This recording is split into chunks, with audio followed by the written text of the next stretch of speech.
The story begins on a dark night, wherein we can see Count Ignis Cornelius getting horrified to know that his son cannot be healed that easily. Balud, the Count's son, has a weird condition that allows him to inhabit 2 extra souls, so it's like he will have a split personality from time to time. The first soul is a samurai from the Sengoku period named Okasanai Sadatoshi. He thought he had gone to the afterlife already, but the darkness had stretched so far that he didn't know where he was. The second soul was a college boy named Masaharu Oka, who was thinking about dog and cat ears when he was hit by truck kun too hard, and now he woke up in the eyes of the young master Balud. It's been a few days since Balud didn't wake up, but when he did, he felt uneasy and unsure. Magot, his mom, was there to hug him, glad that her son had finally woken up. However, Count Cornelius can't forget what the healer said to him. But he did what he could do and let the young master inhabit those souls. In the kingdom of Mauritia, Count Cornelius has a large territory with his home in it. There lies a sprawling wooded area that is blessed with natural resources. But since it shares a border with the neighboring kingdom of Horella, it does take off expenses to guard it at all costs. Fast forward to the time that Balud has grown. We can see his maid-in-waiting, Sailorn, looking for her young master in the woods. He needs to fetch him because it's lunchtime already, but she doesn't know where to look for him. That's when a loud crash can be heard not so far from her, knowing damn well it's Balud. She wasn't wrong, though. Balud and Magot, his mom, were training in the field. Magot has no mercy for her son, who has multiple spirits in him, which is why Balud sometimes talks like a grown man. Seeing how Balud complained, Magot's sword went flying at him, hitting Balud like he was an enemy and not a duel. Balud tries to outwit his mom, but Magot is a spiced veteran that she counterattacks, almost killing her son. She was low-key disappointed by the duel, but what can you expect from a literal child? After training, Balud went to his father, who gave him his silver coin as an allowance. Sailorn doesn't like the sight of Balud getting crazy over money, hoping that one day she will turn Balud back to his sweetness when he was still a baby. But adolescence is coming, and Balud is rebellious. He went out of the castle without letting them know about his whereabouts just so he could go to his secret base with his friends Tyrus, Margot, and Porco. There lies a bountiful land full of sugar beets. This field is part of Balud's ongoing plan, already losing as he thinks of the biggest potential that the plant can do. Balud boiled the plant and turned its bitterness into something sweet. It was his plan to make these as sugar, and seeing how his friends reacted to the taste, he knew that his plan would go well. In their continent, the people harvest sugar cane to make sugar, but Balud uses sugar beet as an alternative, planning to use it to raise capital. All he wanted was to make a mountain of gold coins. Although it's too early for an 11-year-old to be so attached to money, Okasanai, the old samurai, has been known as a lender and business-minded, so that's how Balud gets his ideas. Afterward, Balud asked his friends to continue the harvest while he attended to his other business. So, he went to the town and entered the shop called Savarin. This place was run by Selena Savarin, who apparently was a beastman. Selena is also Balud's partner in business, so he gave her a sample product of his sugar. As expected, she loved the taste of it, and now they're down to business talk. Selena ended up requesting 30% of the share on the condition that Balud gets to feel her ears. Although she doesn't agree at first, the 30% was too good to let go, and now Masaharu's question on which fur is better, a cat or a dog, that undying question has now been answered, thanks to Selena. Balud wanted to feel more, but Lalona, the head clerk of the shop, interrupted them. She overheard their conversation and also suggested 20% if he's willing to sign into their firm. But first, she wanted to try the sample first. Most importantly, she mentioned how the beast man's relationship is allowed to teach her ears, which means she and Balud would get married if they continued it. Fast forward to that day, Balud went home, only to be greeted by the terrifying Sailorn. She doesn't like it when Balud suddenly goes out without letting her know because she gets a hot seat whenever his parents look for him. Knowing that he was about to hit his limit, Balud bowed down and apologized to his maid. But while she was yapping about warning him, he wasn't even listening. The next morning, he and his mom went to the training ground for more duels. But this time, Magot has guests with her. Meet General Ramillies, her ally, and a former commander. Together with him is Teresa Bradford, daughter of Mauritian nobles, who apparently was gay for Sailorn. She has been a suitor for Sailorn, but she's scared of Teresa. Anyway, the duel will be Balud against Teresa to test their improvement. Both fighters display incredible technique, but Balud was the victor in the end. Ramillies notices that Balud uses body strengthening, which impresses him, so now he asks Balud for a challenge. Maggot doesn't really mind because Balud already knows what will happen when he loses. The fight seemed unfair, but Balud was smart enough to outwit the general and was able to take him down. This was a relief because he didn't get to undergo Maggot's brutal punishment. Right after training, Balud went out to visit a local craftsman named Gort. He had just got out from his workshop for a break when Balud arrived. Balud has been wanting to see him for quite some time now, knowing that this Zorro-looking guy is quite famous for his work and his bad sense of color. Anyway, Balud came there for an offer, something he'd like Gort to see. Back in Savarin's shop, Selena was thinking about Balud's offer with the sugar, already thinking about the stocks going high, satisfying her merchant's heart. However, the risk of it getting exposed that it isn't actually sugarcane might get out, but they just have to keep their mouth shut. A few minutes later, Balud arrives, just in time to know that Selena has already invested in 12 acres of land. Later, they went on with the profit they gained from the sugar, which was a bunch of cheap gold ore. Balud's eyes glistened at the sight of these ores, while Selena didn't pay much attention to them because it was cheap. However, Balud got this idea and showed them a sample product. It was a gold-plated hair accessory that he was planning to launch soon. Selena was concerned about its material cost, but Balud explained that it was copper inside and was covered with a thin gold plate. So, it's a cheap accessory that would look as valuable as gold but at a lower price. Selena was hyped at this great business idea and went on with it immediately. Back to Gort, he was able to make 20 of the product and thanked Balud for the great idea. Earlier that time, Gort refused to listen to a kid.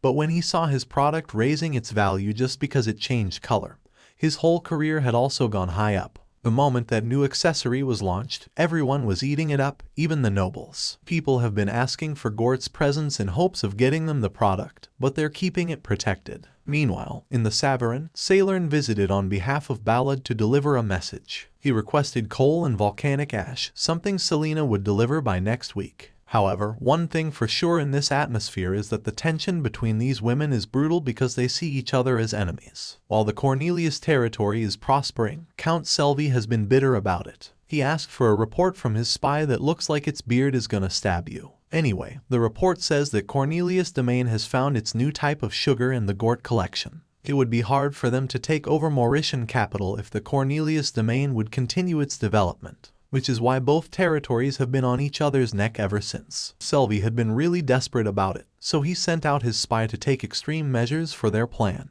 On the other hand, Balud went to a local bar where Zerko was drinking her beer. That's when Balud appeared and offered her a job that would earn her 5 gold per month. Of course, unemployed and living, she took the generous job, thinking about a bloodbath, only to be greeted by kids who were working on a farm. It's her job to keep an eye out on their playground. Zerko refuses to believe this is necessary, but with a few pointers from Balud, mentioning how his sugar has been the talk of the town, it will be a matter of time before Selvi attacks his farm. Knowing their threat, Zerko thinks that she needs some friends with her, but it's out of the question because Balud wants everyone out of the farm, even from the king. On the other hand, Selvi's spy have summoned a mercenary named Taurus Lion Balud, who is in charge of attacking the sugar farm. Going back, Balud didn't struggle with this maned lioness. He simply got her a free taste of his sugar, and she was already in it. But she was at a bar, meeting her allied friends to work with her. There, we got Grimmer, Jamaica, Missile, Miranda, and the emo kid Shell. Jamaica started by questioning what war they were going to fight. Zerko explained that their job was simply guarding a farm,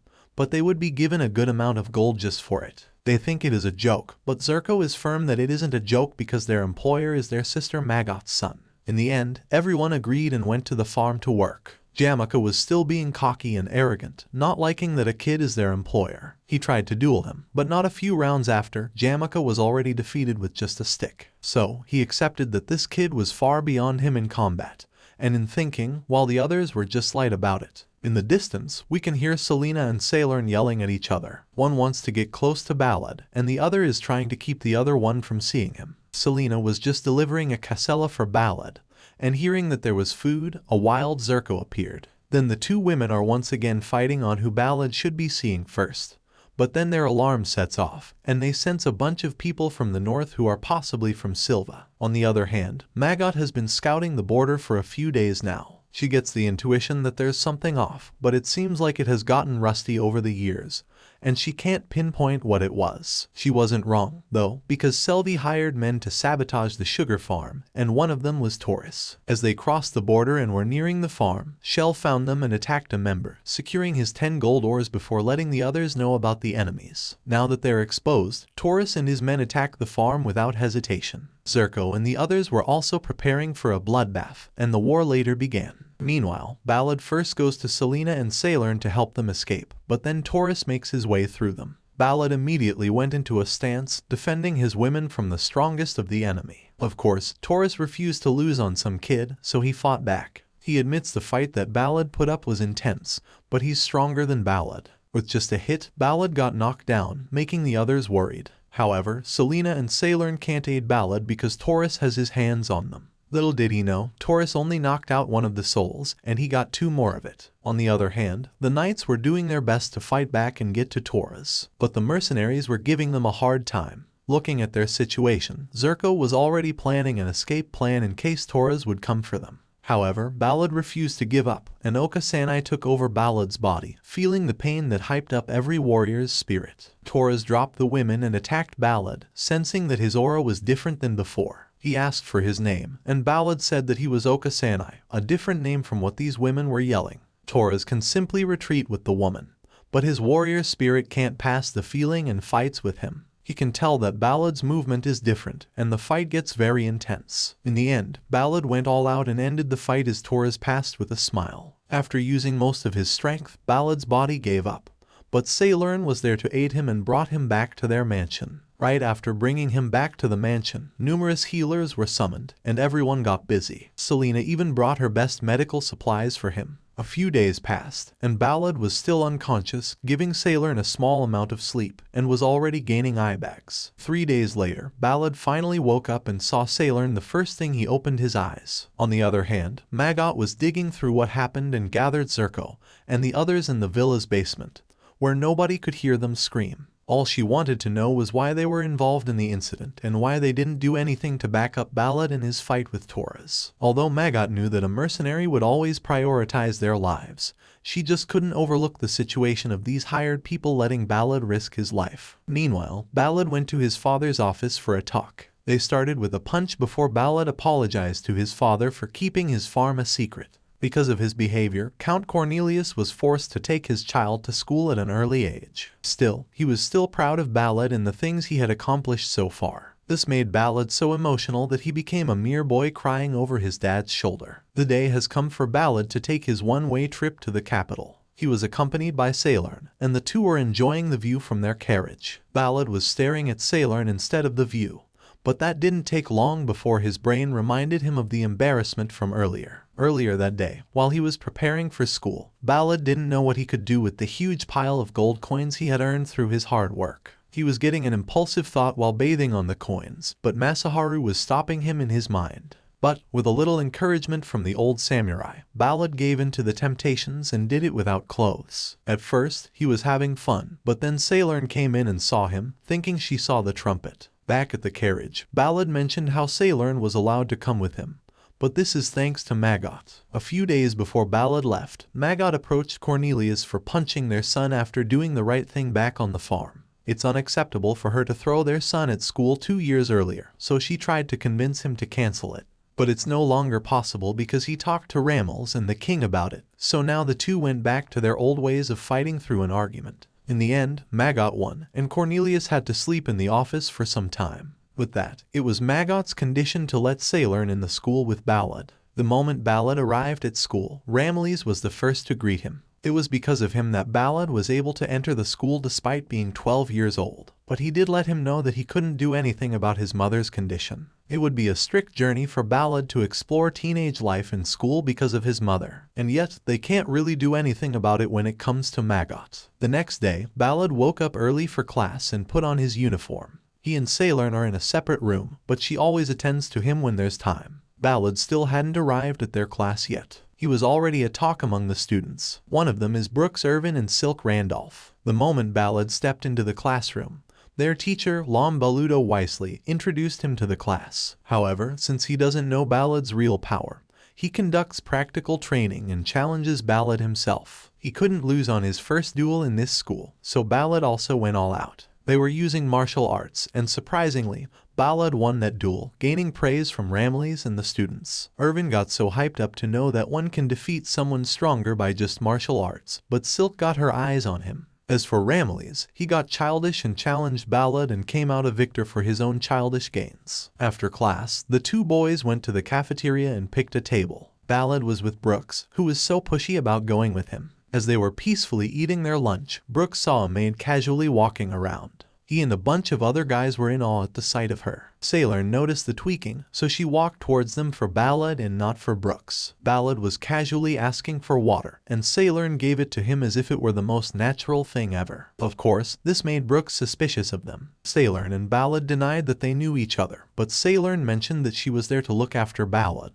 Later, Silk came to their table, asking if she could sit with them. Balud was just being nice and accepted her, but seeing her conversing was a first for Brooks because Silk doesn't talk much. There, Balud asked about Silk and her origin. It turns out that Silk was the daughter of the princess of Tristavi, a kingdom that had gone to hell with the rising civil war. It was the same place that Ziriko fought, and she didn't like it at all. However, it is Silk's goal to become stronger, so she asks Balud to help her. But Sailor can't have her touching Balud like that, so she suddenly becomes possessive. And that's how these two see each other as rivals. A few days later, in the cafeteria again, Sailor asked Balud to go shopping with her. It seems like Brooks wanna come with, and the 10 or more other boys as well. But Sailor politely refused, so the boys asked Silk to back them up. However, all Silk did was also ask if she could come along, making others fall in despair. In the town of Camelin, a well-known company named Doubting sits at the top. The director of that company is planning to buy Savarin's shop, which just started its branch in the capital. Selena can't let a top company take away the shop that her dad has built, so she politely refuses. However, the Doubting company's director, Cran, didn't take that lightly. He knew how influential Savarin company was and got greedy, wanting to take over such a small shop. If his money and status can't convince Selena, he chooses violence, so he goes to the underground guild to tell them about his plan. But the mercenaries refused, knowing that Savarin was tied to Maggot, and they had to prioritize their life. Still, Cran refused to give up. On the other hand, Balud, Sailor, and Silk went to the town to shop. Silk was there for some armor, but she looks rather happy for some mere armor, and I guess that reason is obvious. Anyway, after their shopping, Balud went to the Savarin shop and was immediately greeted by Selena, who missed him so much. Then, Silk overreacted and stopped her from being so touchy to Balud, and then the two Og rivals saw each other, and the bickering once again ignited. Afterward, Selena introduced herself to Silk and vice versa, but now there's another rivalry going on. But a bunch of men suddenly entered the shop, looking for trouble. They call themselves Owls of Darkness. Balud wasn't letting them leave like that, so now that he pissed their boss, a fight broke up. Balud was stronger than these men combined, so he took care of the weaklings before extracting information from their boss. It turns out that they were sent by Cran. They discussed what to do about it since Doubting Company would get off lightly even after a trial. So, Balud suggested letting him take care of it so Cran wouldn't mess with them again. As the scene shifts, we can see Silk inviting the others to their residence for a bath. Although it was sudden, Hans, the butler, readied their bath for the girls while Balud would be waiting for them on the terrace, sipping his tea. It was Balud's idea for them to wash their hair with olive oil, honey, egg yolk, and apple vinegar because Masaharu had enough of looking at these women's dry hair, which is why he gave them the special treatment, which was to make them look 20% prettier. Hearing that from Balud, the girls had to do it, which is why they're in the bath. Afterward, Alford, Silk's dad, came home only to know that Silk had brought Cornelius's son into their household. It seems like he doesn't trust Balud's dad, thinking he would be the same, so he immediately goes to Balud and talks to him with hostile eyes. Of course, this is one of Balud's nightmares, and he can't say much to convince him that he has no intention for Silk, so they wait for the girls to finish. However, it's been an hour and 20 minutes, and the girls were still not done. Marquis's patience was growing thin, and just when he was about to burst, Silk appeared with a smile. Their hair has become 20% more prettier, according to Balud. A compliment struck the girl's heart but struck Marquis's anger, so he was about to eliminate him when Silk interrupted and yelled, "I hate you." And that's how the situation died out. In the end, it was the Randolph house that took credit for the special shampoo. Other nobles were dying to know about it, but the Marquis kept it limited, not giving Balud the credit and not giving up his daughter. After a while, Selena didn't think she'd be back at the Doubting Company. But this time, she plans on something bigger that would benefit both companies this time. Selena was accompanied by Balud without Sailorn, something that satisfied her in a way. Moving on, they went to a meeting with Thomas Phillips, the man who handles foreign commercial affairs for the company. Thomas has been a rival with Cran, so with Selena's offer to use the company for better outreach of their product, and that famous shampoo, both companies would benefit and profit, and Thomas can get a better reputation in the company. So, the two made a deal, and Thomas tried to hit it with Selena but was sadly rejected. That's the most depressed he has ever been. As for Cran, he was also depressed after getting outwitted by the Savarin company and getting fired on his own. To make it worse, he was drinking at an underground bar and death was right around the corner for him. Meanwhile, Balud was undergoing the highlight of his first year of school. It was promotion day, and whoever was strong enough could accelerate in class without having to worry about their grades. After their written exam was a mock battle, and the first to go was Brooks, followed by Hermes and Nelson, who sadly didn't win. The next contestant was Silk, who was ready to kick asses. Silk was against a man named David Glassglow, who displayed great combat that Silk had to retreat and think of a new approach. By using Balud's method of thinking, she tricked the enemy and planned a hidden attack on the blind spot, securing her win. The second years were scared that they're gonna lose to the first year, especially now that it was Balud's turn. He was against a man named Albert, and according to his classmate, Albert wasn't that good before, which surprised them. Balud was getting the disadvantage, trying his best to hold back and not use any foreign movement, but he was clearly losing. However, their fight is interrupted when a maggot kicks Albert out of the ring. It turns out that it was Ramles disguised as Albert, which explains why it's strong. Since Balud can't move on, Maggot decides to take a supplementary exam with her as Balud's duel. In the end, Balud was able to defeat his mom and got promoted to second year along with the others. After that, they were given a break and Balud got to go home. With the new products and businesses growing, the economy in the Cornelius territory has also prospered with the expansion of lands and labor. Balud was satisfied that he can barely restrain himself about his achievement.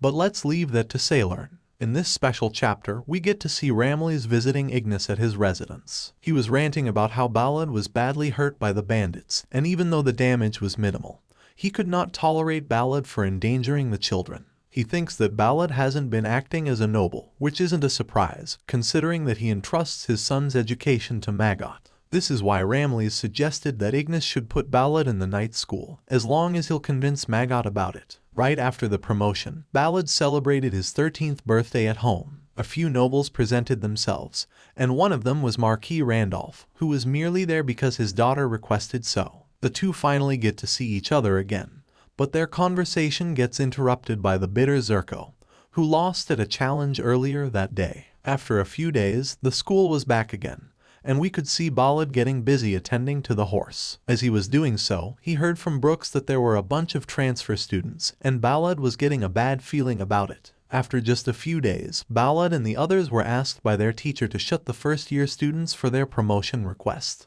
They usually ignore it, but they can't for a reason. Little did Balud know, one of the transfer students was Teresa, a little Miss Lesbian who promised Balud that they'd be seeing each other. The other one was Prince William, son of the king. William is a real threat to Balud, and it's clear that he is there for Balud's challenge. As the third son of the royal family, William and the other brothers were nothing but spares. His brother, Edward, was adopted by Duke Edinburgh, and even though other families wanted to adopt William, he would rather pursue his martial arts and enroll in night school, where he will be facing an opponent, Balud. William is no doubt a strong one, but Balud has more experience and can use both physical and magic in combat, rendering William weaker than him. Balud came out victorious, advising William to use other techniques in fighting. It was the first time William had heard someone say that to him, getting used to the compliments he was given to knights. Still, it was a great display for him to train and be stronger because Balud underwent harsh training before he was at that level. The next contestant was Teresa,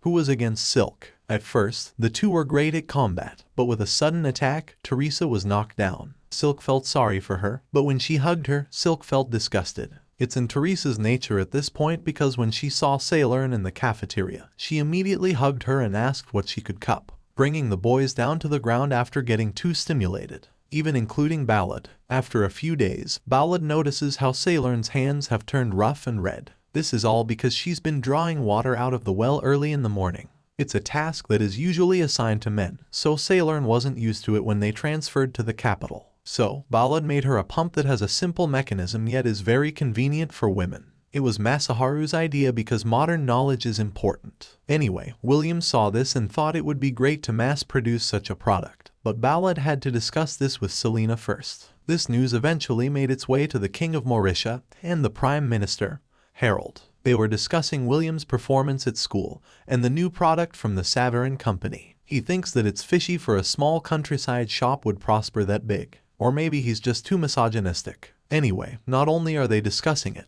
but the Ministry of Finance has been falling apart ever since Cran disappeared from the Doubting Company. But one of them has a plan. Marx Mallory is planning to use Baron Ball, the current head of the Nevis house, as a weapon. But this poor guy doesn't even know why he's there in the first place. Mallory's plan went on so soon that Ball Navis went to the Savarin shop and caused trouble. He demanded Selena's presence and swung his sword if they refused. Not letting anyone know about their shop, Selena had no choice but to show up to their demanding customer. In a very direct way, Navis commanded her hand in marriage, but she refused, causing him to swing his sword once again. Grimmer had to defend their president by punching Navis out of his body. However, an officer of law saw them and said that it was a bad sight for a commoner to throw hands at a noble. He insisted that Selena should be arrested because he saw everything and sided with the noble, which is part of their plan. But Balud appeared and saw the whole thing, saying that there were witnesses around, so his testimony was useless. However, that's not the case in this era, so the officer is confident with his power. That's when he was proven wrong when Prince William and Silk Randolph showed up to testify. With that, Mallory, this crooked officer, and other nobles who are behind it were arrested and taken out of their titles. Moreover, Harold was happy to say that the kingdom was prospering due to the water pump's new tax, securing the king's foundation. One day, the Savarin was getting busy in auditing the latest transaction. Among them was Balud, who was clearly not happy to be there. But it was him who taught them how to double-entry bookkeeping, and now he must stay in the end. However, that long day was interrupted by Prince William, who was running out of breath to get there. He was looking desperate for Balud's help because his sister fell ill. Selena couldn't let him go, thinking that this illness would be dangerous, but Balud had to, so he kissed her goodbye. As they arrived at the castle, the king was there to greet him with such aura. The king was wary about how this kid could be of help on something as serious as a disease. But William, who is the closest to Princess Rachel, begged his father to give Balud a chance. The king took some time to think when he noted what William said about Balud being different than them in terms of seeing the world, so he decided to give him a chance. And so, Balud listened to the symptoms of cholera, which was accurate to how the princess was feeling despite him not seeing her yet. With that, William leads him to her room, where Balud gives out orders to the maids. None of them doubted Balud's orders and abided by his words. Seeing someone willing to help his sister made William cry, feeling indebted to him forever. Since there's a possibility that the civilians also caught the disease, the king ordered Harold to tell everyone to step up if they get the symptoms so they can be treated for free. Thanks to that, an epidemic didn't rise, and only 3 got the virus. Unlike in the Sanfin Kingdom, where the virus originated, there was a scarcity of panic among the people. A week later, Princess Rachel recovered, but Balud advised her to rest for 1 more week for a full recovery. Thanks to Balud, not much casualty happened, except he got it himself as well. He was at the castle at that time, getting quarantined. He looks like he is about to cross the afterlife, looking dry and old. But a gentle pair of eyes and soft hands woke him up. It was Sailorn who managed to get past the knights of the castle and granted permission to take care of Balud. Meanwhile, Harold has news from the Sanfin Kingdom, where it was revealed that Rachel got the virus from her fiancé, Prince Abrigo. It was said that the prince has a lot of mistresses and possibly got the virus from one of the brothels and passed it on to Rachel. The king and William got enraged by this piece of news, but they couldn't do anything about it because the prince died from the same virus a week after Rachel left. However, the Sanfin Kingdom is important for Mauritia because they plan on ending the civil war in Tristavi, which is why the king ordered a mission to William and Balud. After Balud recovers from the virus, Sailorn tries to get a kiss from him, as he did to Selena. But Balud can't risk contact, especially when he's still not fully recovered yet. A promise was made that he'd make it up after he recovered, to which Sailorn looked forward.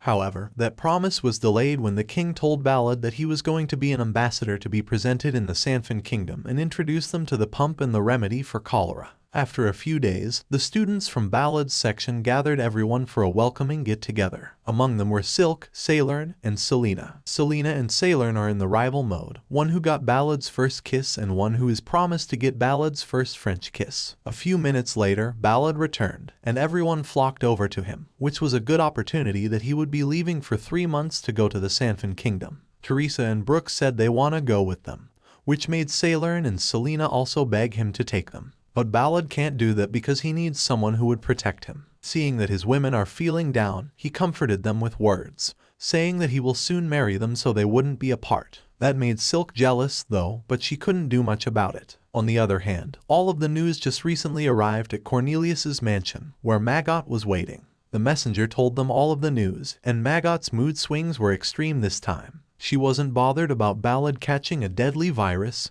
thanks to Sailorn, but she was bothered about the king sending him to another kingdom without asking for her consent first. Ignis can't let his woman run amok at the castle, so he brings Zerko and Missile to calm Maggot with their fists. You may have wondered how Ignis fell for this woman, so let's go back dozen years ago, during the war. Ignis was the leader of the Cornelius unit, and he gained quite a reputation among the military and mercenary. However, Maggot, the mercenary, caught his eye, and he pursued her. It was hard to believe for Maggot at first, especially since he's a tomboy, but Ignis didn't give up and got smooth pickup lines to tell her. In reality, Maggot also liked Ignis, but she's keeping it cool. That is when they found each other hunting for prey but was stopped when a couple of deer showed up, as if metaphorically. There, Ignis kissed Maggot, where she melted and fell for him. After years, Maggot still reads about what happened that day through her diary. And that's how Balud caught her mom getting cheery, marking his long years of suffering. The moment everyone got to Sanfin, they first went to Malaga, a city not so far from the capital of Sanfin. There, they met a man named Rodriguez de Vega. Through him, Balud and the others extracted information regarding the crown princes. It seems like Franco doesn't have any intention of becoming the king,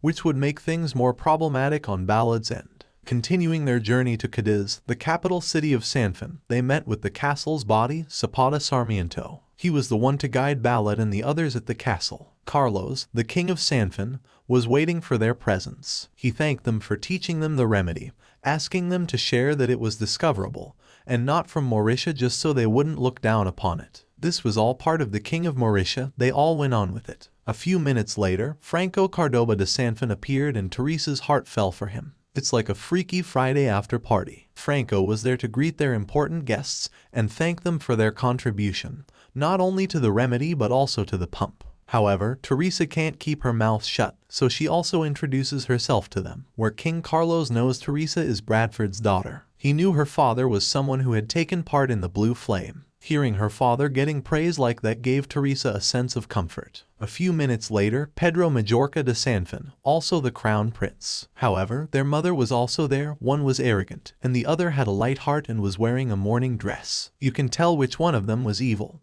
but it's hard to tell. On the other hand, someone was plotting something about the king and the guests. Marquis Santa Cruz, the minister of the military, doesn't like the king's movement. So, for some reason, he asked for Bartolomeo, where he would give him a mission. As Franco and the others set up the pump in one of the town in the capital, some people were watching them with wary eyes. But seeing that the invention made their life more convenient for both women, men, and children, everyone cheered for Franco. He was already famous among the people, and Teresa didn't even limit her flirting towards Franco despite the people surrounding them. She gave him a white flower and put it on his temple, saying that it fit him. That made Franco run away from getting too much lovey-dovey in one day. Balud was worried that something might happen to Franco while he was away from the guards, but they told him that the capital was a safe place. However, he was clearly wrong about that when a bunch of assassins came in harshly with their carriage and killed the guards. Balud and Brooks didn't like the introduction, though, so they all killed the assassins. Thankfully, Teresa was already chasing Franco before the assassins arrived.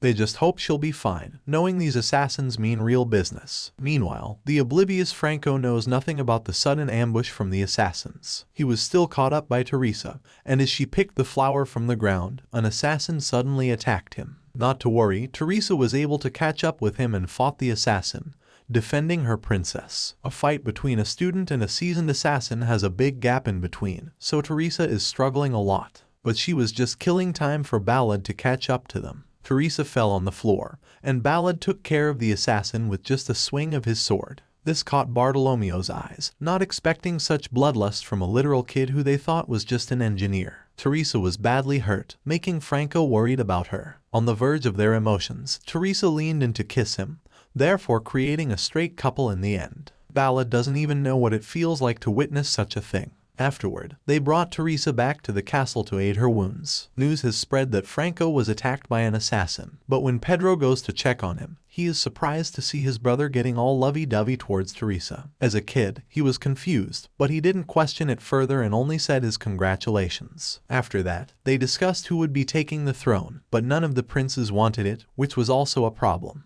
However, Balud knew that they were just tied by the faction behind them, which is why things would get chaotic. The news reached Alina, who was protective of his son. She was accusing Maria of this, but a pirate mommy showed up in her room and said that it would make things more problematic if Alina were to accuse Maria. It's going to be treason. Of course, Alina refused to listen to this trespasser, so she let her emotions get her and went on her way. Aside from that, it is reported to the king about Franco's assassination, but the king had enough of it and stopped Harold. Murmurs can be heard in the hall when suddenly, Franco and Teresa step in front of the king to announce their marriage. The king and everyone were shocked. As for Balud, he didn't like how Teresa didn't even bother asking him. They thought their marriage would liven things up in the kingdom, so you can't go wrong with it. However, Alina refuses the marriage and thinks that Teresa is the one who deceived her son. Franco doesn't like the way she insults Teresa, that he was willing to overthrow his mother for her, and he did just that.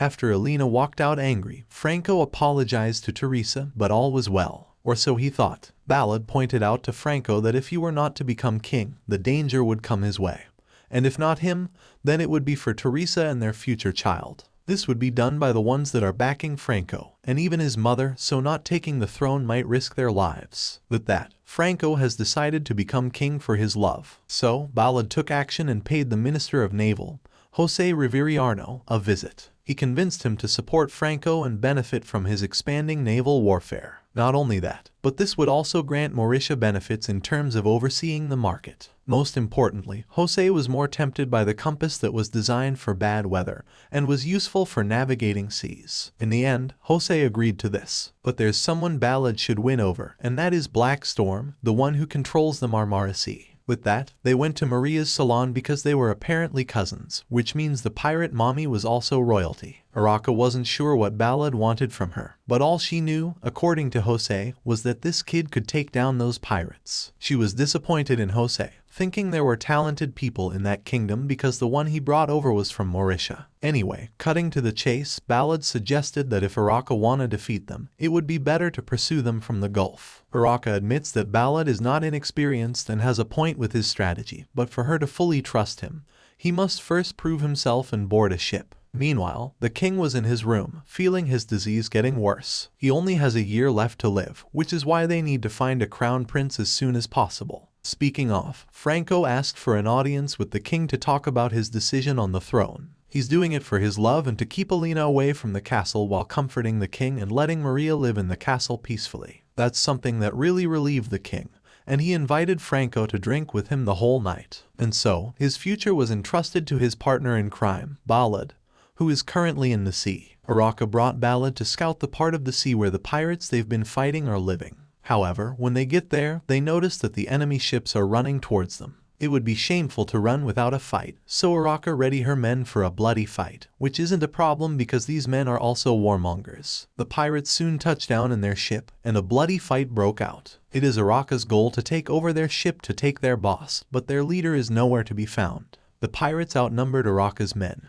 which doesn't really matter because their number won't do much with their skills. In this fight, Araka also noticed that Balud isn't a dumbbell, seeing how strong this kid is despite his age. However, even if they were winning the fight, the pirates were still able to run away. They can't even chase it because they also get stuck at the entrance of Akaba. Araka sees it as a curse, but for Balud, it's the same situation as the lighthouse, a phenomenon caused by lightning near the mouth of Venezuela's Catatumbo River. Hearing that Balud has witnessed the same curse as this brought relief to Araka, so they made a U-turn back to their base. The moment they arrive in the land, Araka demands an explanation of how Balud plans to do it. One of the members apologized on her behalf, saying that it was natural for her to act like that because the leader of the pirates, their enemy, was the only person who managed to beat her. She has been stressed out because of the leader, clairvoyant Kailash. Araka defended herself and said that she wasn't defeated. Kailash just managed to run away whenever she was close to defeating her. Aside from that, she once again reminded Balud to explain his plan about the lightning. With that, Balud invented the lightning rod, a rod that protrudes from the top of a building to attract lightning and redirect it to the ground. As for their case, it will be redirected to the water. It may sound like a great innovation, but it still sparks doubts among Araka's men and her. To gain their trust, Balud suggested looking for a magician with lightning magic to test out the product and see for themselves. However, magicians are rare in Sanfin, but Araka said that she already knows someone. And by that, she meant the first queen, Maria, who is also Araka's cousin. Balud was in disbelief seeing the queen there just because Araka said so. But Araka describes her as the best magician in Majorca's history, so there are not many people to go to aside from her. Maria was so touched by her compliments that she jokingly hit Araka, and she looked like she was in so much pain from that joke. Maria's vibe was different than the first time Balud first met her, so Araka said that she was just putting up an act in the palace. Anyway, Maria was embarrassed about her being present there, so she told Balud not to tell Pedro and Franco about this. And so, a moment of truth, Maria was preparing to hit the ship with lightning, and as expected, the rods were effective. With that, everyone was celebrating that Araka asked for all the booze. They drank so much that Maria was so surprised to see Araka being so weak around Balud that she even suggested doing something about her, if you know what I mean. However, Balud can't do that to a woman despite them being clingy or whatever. The next day, Jose was at the ship, waiting for their departure. He also gave Balud a hint on who Kailash is. Apparently, he was considered a genius for reading the wind.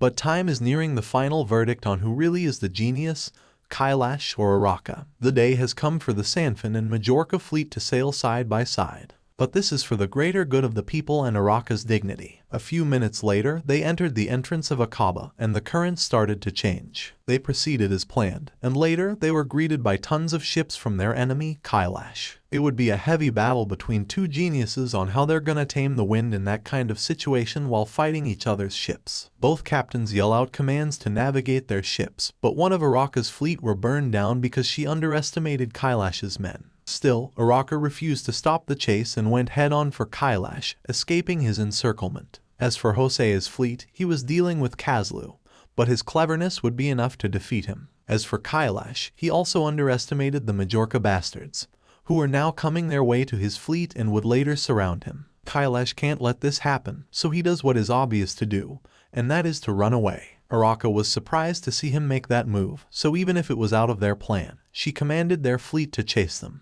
After a while of chasing, Araka's fleet was far from the others, which made Obel concerned, but their stubborn captain refused to step down the chase. However, she seems to catch on that they might be lured into a trap, something Obel and Balud have been trying to tell her. But it would be too late to stop now, so they're still on the chase with Kailash despite nearing the reefs. Araka was mindfully reading the wind because something told her that the reef wasn't Kailash's trump card. And so, she sensed a big change, and there was a current on their way, rocking their ship to hit the reefs. This is what Kailash was waiting for, but it impressed him how Araka managed to read it and tame it. However, it doesn't end there because he and his men are on their way to board their ship. The real fight has just begun. The sailors and the pirates have also fought in a bloodless fight. As for Balud, he was now thankful that he could now be in use. He was fighting some pirates on his own, like 3 against 1. Meanwhile, Araka and Kailash's sword skills are not so distinct, so they're pretty much on par with each other. However, in the middle of the fight, Kailash was suddenly in awe, looking at Araka, and she almost got her. Obel noticed that Kailash wasn't moving, so he thought it would be a nice opportunity to support Araka. But Balud couldn't afford that, and as the arrow aimed for Kailash, she turned and counter-attacked the arrow, redirecting it towards Araka. She was able to swipe it away, but Kailash got close to her and managed to injure her. Araka was now lying on the floor, forcing Balud to step up and defend her. Kailash was disappointed that someone had to interrupt his win, but he couldn't do much about it, seeing Balud's bloodlust stare. Meanwhile, Araka flickered her eyes open, and when she looked at Balud's back, she suddenly got a glimpse of his strong grandpa, and yep, I think this girl had some old man fetish. Before the duel was about to begin, the waves suddenly got rough, making the ship unstable. Still, Balud doesn't mind an unsteady ground, and he was able to land a hit on Kailash, officially defeating the pirates. After the capture of the pirates, the higher-ups decided to use them, seeing how they held power on the sea to be dissolved and wasted. As for Kailash, there was a proposal to execute him, but Araka wouldn't accept it because it felt like quitting. Meanwhile, the sailors and the pirates reconciled, poured each other's drink and sang together. It was a sight to behold, but for some reason, Araka was acting weird around Balud. She was staring at him from the distance while hiding behind a post like a kitten. On the other hand, news about the pirates being subjugated reached Cadiz quickly, and the merchants were celebrating. However, now everyone was happy about the news. One of them was Queen Alina. She was being overdramatic and thinking that Pedro would gain more support to be the crown prince, and she can't have that. So, her brain was thinking of eliminating both Pedro and his mother to ease her brain and secure their spot in royalty. That information will soon reach the ears of an assassin who used to work with the minister of the military. A homeless guy gave him a hint, and sooner he went into action. Afterward, he presented himself as Baron Ares de Pierregos in front of Queen Alina. She was desperate enough that she immediately entrusted the job to Bartolomeo, and laughed an evil laugh as if she had already won. Finally, Balud and the others have now touched the steady ground of earth. It was a fine day for merchants to sell and a fine day for Balud to relax after nights and days of Araka's sudden urge to make her a woman.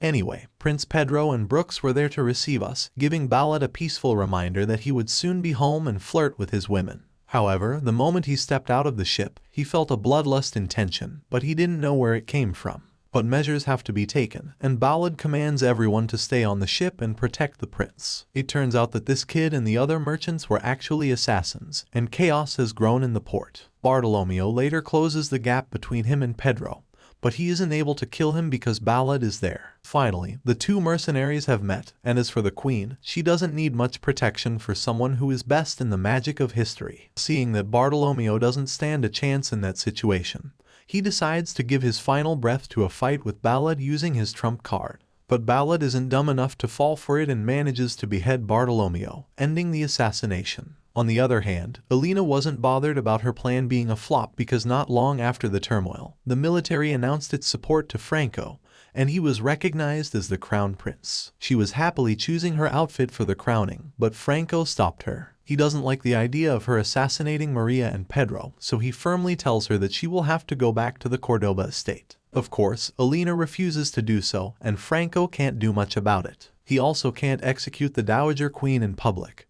but that doesn't seem to be a problem for him. Alina just has to die a tragic death, whether it be her falling off a balcony or the stairs. Franco can't forgive his mother, but he's still giving her a chance to behave and not force him to kill her. The day has come for the Sanfin to celebrate the succession of the crown prince. Envoys have been sent to various countries to announce Franco's crowning, but in this celebration, only relatives, special guests, and the country's leadership were invited. One of them was Jose, who greeted the king and congratulated him on the investiture of the crown prince. But Jose also got a little promotion for himself. Since Santa Cruz retired for cowardly reasons, Jose would succeed him. As for Balud, he met Rodriguez after weeks of seeing each other. He was glad to hear that this kid was able to achieve amazing things in their country, and even solve the crowning problem. He's proud of Balud, so it's a sure thing that Magot would be proud of. However, the sound of that name still brings PTSD to Balud. Anyway, Maria interrupted their conversation in hopes that Rodriguez would put in a good word on Araka's behalf. But Balud pointed out that if he does that, he gotta prepare himself to become an enemy of his mother. That doesn't sound great, and his life is precious,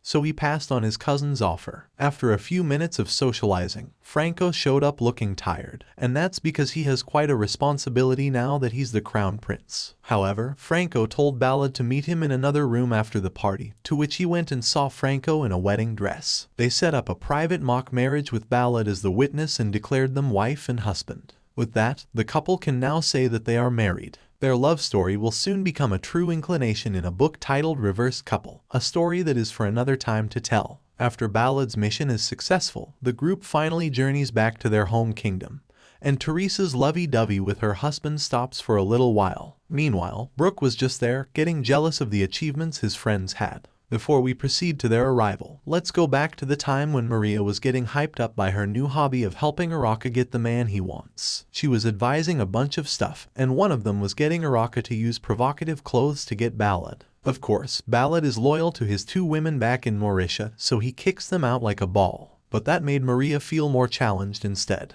After days of journey, Balud and the others have finally arrived in their kingdom. Everyone welcomed them so warmly, cheering at their carriage as it passed the streets. But something caught their attention, the fact that people call Teresa a princess despite not being of royal blood. That's because the king has adopted Teresa so she can marry the crowning prince of Sanfin. However, not everyone was happy about it, as usual. There are nobles that gather in private, discussing what they should do about the king adopting a lowly citizen. The most bothered of all is Count Hendrik Hastings, saying that there shouldn't be a traitor among them. He wants the power to remain only for the king, thinking of a way to do so. One of them reminded Hendrik that they shouldn't be too reckless, or they would end up just like the Minister of Finance and Justice. Hendrik was so blinded by his goals and principles that he hadn't taken note that the kingdom and its enemies were also set on either side of the scale in power. On the other hand, Balud went to the king to report the happenings in Sanfin. The king was impressed by how this kid was able to do something that other diplomats couldn't do. However, that means that this kid held such power at an early age, and the king felt threatened. The only solution he can think of is to send him away from the capital for some time. For that, the king appointed him of Antrim, a region ruled directly by the crown. Antrim is the region surrounded by other neighboring kingdoms, which was the reason for the previous war. The tension is high, and it's vital evidence that other kingdoms want this kingdom to expand their military. Balud knows this too well, and it can be seen in his smile. At first, he was hesitant about making the appointment, but he had no choice but to accept it.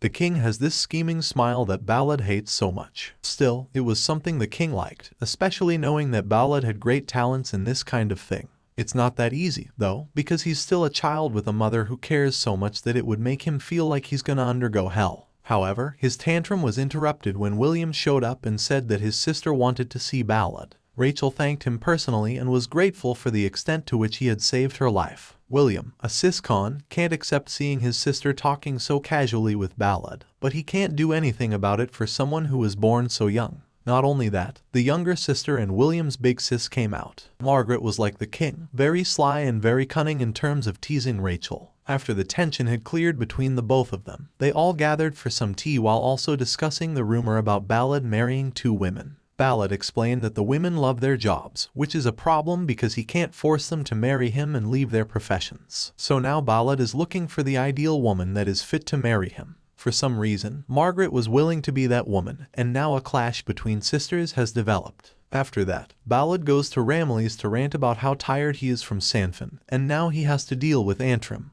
all because of the mighty king. At this point, Balud can now be considered a graduate because he spent more time meeting the king's expectations than being a student. It's no problem for Ramillies because he did pity the boy for bagging all of this responsibility as a kid. However, Ramillies is also avoiding Silk to hold a grudge against him and decides to meddle. He sent out a letter to the Randolph estate with Balud as the messenger. Later, Alford reads the letter and also pities Balud's situation, but he still sees him as an enemy. Anyway, Balud asked if he could recommend someone who is experienced in administration. It's a hard job to look for someone like that, but Alford can recommend Silk's tutor, Agatha Milton. Aside from that, Alford also said that he would be forcing Balud to marry Agatha so Silk would hate him for it, and this dude could have his baby daughter away from him. Meanwhile, the news has reached Magot's ears even though it's information worth celebrating. Knowing that Antrim is a death spot for soldiers, Magot can't take her baby there, and she doesn't care if she's against the king. The guest was too stubborn about it, which was a wrong move because he almost got a meet and greet with Death. Thankfully, Ignis was there to take that dude away and tame the angered lioness by suggesting making another cub. Right after Balud got a few vassals to help him rule over his new land, he first went back to his parents with his crew. Everyone was complete, and Agatha was hired to become Antrim's head secretary. There were some other people from the Savarin and 2 of his classmates, Brooks and Nelson as his guardian. Everyone journeyed together, and once they arrived, Zerko was there to receive them. She was so happy to see her real master, even begging him to bring her along Antrim so she wouldn't have to deal with Magot. With that, Balud accepted and assured them that she would come with him. Zerko shared how Magot was not happy about him going to Sanfin, let alone getting to rule a place like Antrim. But it was later managed by the man of all men, Ignis. As they went to the town of the Cornelius territory, Balud finally got to see his friends again, Tyrus, Margot, and Poco. Everyone has achievements of their own now, and Margot is about to get married soon. But the moment they went back to his mansion, they were greeted by such a reception. Magot was there to receive them without his dad. She explained that Ignis was injured after hurting his hips, and we can all imagine how wild these two went. Balud was about to run up to his daddy, but he got a vassal that he couldn't leave without an order. Maggot looked over at Agatha, and as if her senses were correct, she accepted her immediately as Balud's bride. Of course, Agatha can't dishonor her former master, Silk, and that brought Maggot into thinking that his son is a womanizer. For that, she demanded a duel, and as usual, Balud lost. Right after that, Balud can finally see his dad, who looks so dry. Now that he's present, Maggot finally announces that Balud is going to be a big brother soon, which is why Ignis's life was sucked to make a new life. However, inside, Balud was a hyped-up high school boy who can't wait to become an older brother. The news about a new successor has spread throughout the mansion and the town. Everyone was celebrating his arrival, and beers that once were stored were handed out to everyone. It seems like they're celebrating Maggot not being able to go on a rampage for 9 months. Anyway, Sailor noticed that Balud was in deep, complex thought, but he was actually just thinking about what gender his sibling was going to be. He got a siscon thanks to Masaharu, and now he looks like an idiot laughing to himself. Anyway, Balud and Sailor went to Ignis and Maggot, and they accepted Sailor as Balud's wife without any objection. But Sailor doesn't want it to happen because if she does, it would make her look like she's on his way. She's content with being his number one, but that kind of mindset made her a great bride for him. It made Sailor shy because she could only do a few things, but Balud didn't agree because she had helped her plenty of times now. However, Maggot pointed out that he has another problem, and that is Silk. She advised Balud to give up on helping her because Silk's situation is far more serious than Rachel's. If he were to continue it, there's a possibility that he might drag their country into war or become the country's enemy. Balud was speechless because he knew that the possibility of it happening wasn't low. Meanwhile, Baronet Alan Falkirk was not happy that Antrim would get a Viscount. He can't afford to let the flow of his goods be interrupted and rob him of his land near the capital. But then Torby from House Hastings came with a proposal. He knew that Alan couldn't let his business run low, so he suggested that they should kill the Viscount of Antrim in the form of an accident. It is time for Balud to take a look at what Antrim is. It is a viscounty that sits on the border between Horalia and Moratia, so if a war were to break out, Antrim would be the first to get hit. There was a castle that sat on either side of the mountains and river, and although it wasn't well fortified, Balud got a plan about it, using his knowledge of modern warfare. Now, then, it was time for a real job. Balud assigned Zerko to gather some mercenaries to inspect the north, while Brooks and Nelson were assigned to maintain public order. Then there's Brandon Anderson, executive officer from the previous governor. He is the one that catches Balud up with the happenings around the county, and the person who will be working together with Agatha. After a few days, Balud ordered the building of a workshop for their new machine, which was a new and improved loom. It is the machine that is still used in modern days, but at this age, this kind of machinery would threaten the whole weaving industry. It's a scary invention that people might break into war for this, so they decided to keep it a secret. Aside from the loom, Balud also helped Old Man Gunes make a new type of beer. It's almost the same, but this one is brewed differently and served cold.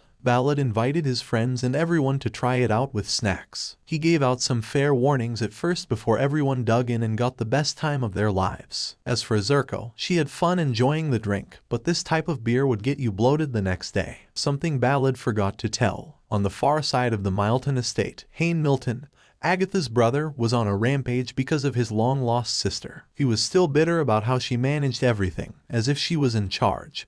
But the worst of all, people won't lend him money ever since Agatha disappeared. This is why he was doing his best to look for her, and finally, his butler came in with the news that a subordinate had found Agatha. Fast forward to a few months after moving to Antrim, the county had been packed, and the economy was increasing well. Brooks and Nelson were doing their best to keep the peace among the civilians while Zerko and the others were protecting the border. Selena has also visited Balud in his new mansion, and Balud couldn't help but feel happy to finally pet dog ears again. However, Sailor won't give them a few moments all by themselves for obvious reasons. Anyway, Selena also get to meet Agatha, and just like that, the two women clicked and became best friends. However, in the Savoy County, Lord Fernando Savoy received an information about Antrim. Selby sent out a messenger to inform Savoy and convinced him that the new Viscount of Antrim is a big threat to their kingdom. Despite knowing that, Savoy doesn't want to include himself but still can't deny lending help to Selby. On the other hand, Selby sent out his men to gather information about Antrim and avoid aggravating the situation. Going back to Brooks and Nelson, they were patrolling the roads when they noticed weird lines on the horizon. But before that, let's find out how Ignis was able to deal with Maggot after saying that they wanted another successor. Well, he didn't expect her to be hyped up until seeing her on top. For him not to shame the man that he is, he accepts the challenge and doesn't sleep the night just so he can satisfy the lioness. He was sucked so dry that he thought he wouldn't live another day to see his son again.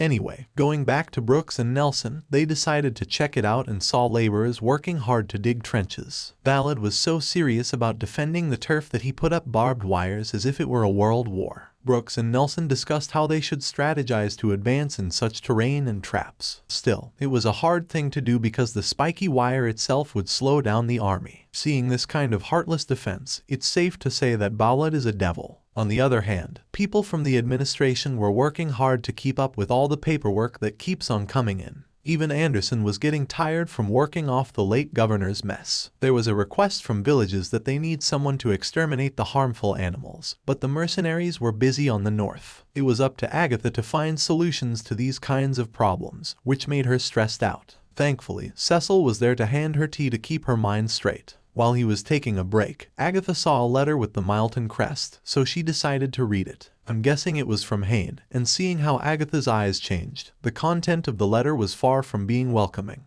The two young maids who were cleaning the hallway noticed the frustrations of the secretary chief. The secretary chief thinks that she was careless and that she did not expect the Balud to take their eldest daughter, Agatha, under his care. After reading the letter that the Balud made, she suddenly stomped her feet on the wall to let out her displeasure with the Balud, since the truth is that it wasn't Agatha who needed help but him. She couldn't help but think that it was impossible for the Viscount to send the letter, so she assumed that someone had probably persuaded him to do it. So she decided to knock on Balud's door. After knowing that the Balud was probably not inside the room, she decided to enter.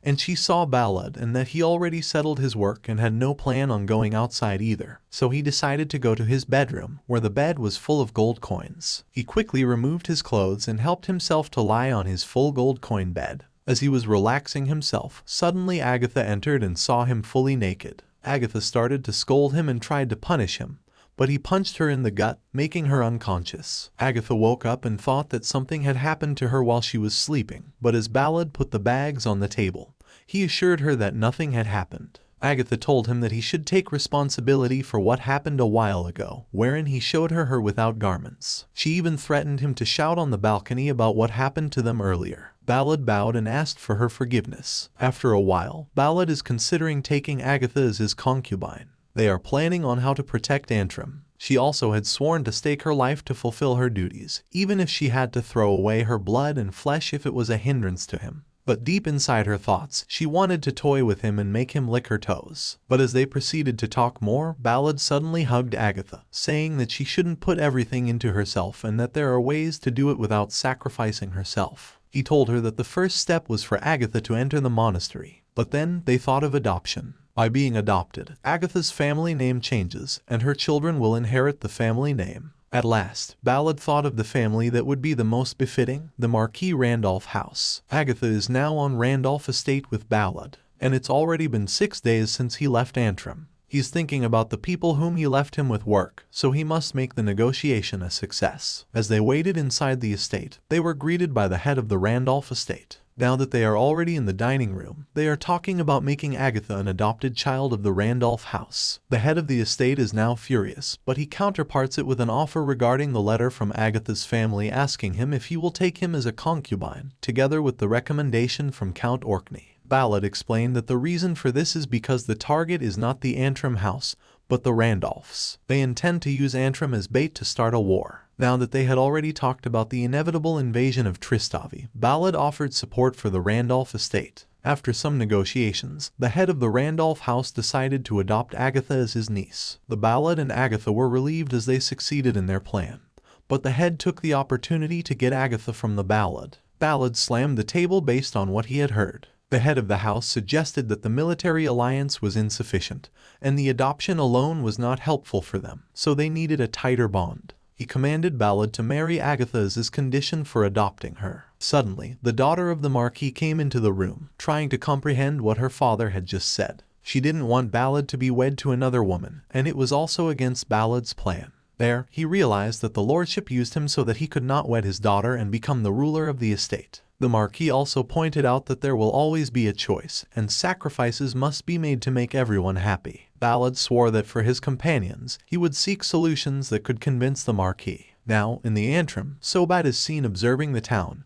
He goes to a hotel to stay for the night. He ordered a drink and started talking to the bartender. They talked about the Balud's funds and thought that maybe the king was involved, and concluded that something was happening at the border. The man, known as the Zandaean Owl, swore to retrieve information even if it cost his life. Dario and Sobat were introduced by Dario, who offered Sobat a job. If there's something that Sobat is worried about, it's the spy slayers, since every spy sent in Antrim was eliminated. Now that they are already near the border, the employer told Sobat about Balud and how he changed their life. Sobat's a quick thinker because he already knew that once the Antrim became a strong estate, Horalia's strategy wouldn't work. When they got to the border, he was shocked to know that there were a lot of lodging houses near the border. As he was working, he faked being unconscious, so they put him to be healed. When he woke up, he suddenly went outside to escape, but when he was about to, he was caught by Antrim's spy slayer. The spy slayer knew that the man in front of him was the Zandaean Owl that he knew. He explained the magic that tracked them and a technology that tracked all of their actions. The conversation was going well when they noticed that the boss was awake. Since the spy slayer was seen with Sobat, he quickly grabbed Sobat and threatened to kill him.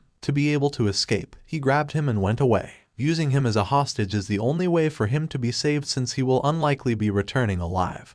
He entrusted him to deliver the information to King Louis of Horalia Kingdom. On the other hand, the enemy from the Horalia Kingdom is preparing to charge towards the Antrim. It was detected by the magician, so they prepared themselves. Balud commanded his soldiers to kill all of the enemies. They used magic to hide their arrows as well as smoke bombs to lessen the visibility of the field. Suddenly, the enemies tried to bite the other soldiers of the Antrim and chomp their necks. Balud ordered the soldiers to cut the enemies' necks. But suddenly, Balud realized that the enemies were waiting for someone, and it was reinforcements. Balud is now being attacked. Smoke bombs are everywhere. Suddenly, the enemy is targeting Balud, but he fails because of Balud's closest soldiers. The enemy was confused about why the soldiers of Antrim were already in their place. Balud stated that the battle was already over and that he was the only one left. The enemy grabbed Sobat and threatened the soldiers of Antrim. But Balud was also not going to let even Sobat live. When the soldiers started to attack the enemy, Sobat made a decision that it looked like they wouldn't even let him escape to relay the information to Horalia Kingdom, so he asked him to kill him also. But the moment that the enemy slashed Sobat's neck, the same time that his neck was also cut off. Before dying, Sobat left everything to Dario. Sobat's body was now given to Dario. He told the boss of Sobat that he would be buried in their hometown and his shop would be closed for a while. This sets the second battle of Antrim in motion. Meanwhile, back in Antrim's house, the two maids bombarded Agatha with questions about why Balud decided to marry her. Agatha told them that the sole reason was that she wanted to tease him, and when he could see his eyes teared up, it could make her wet.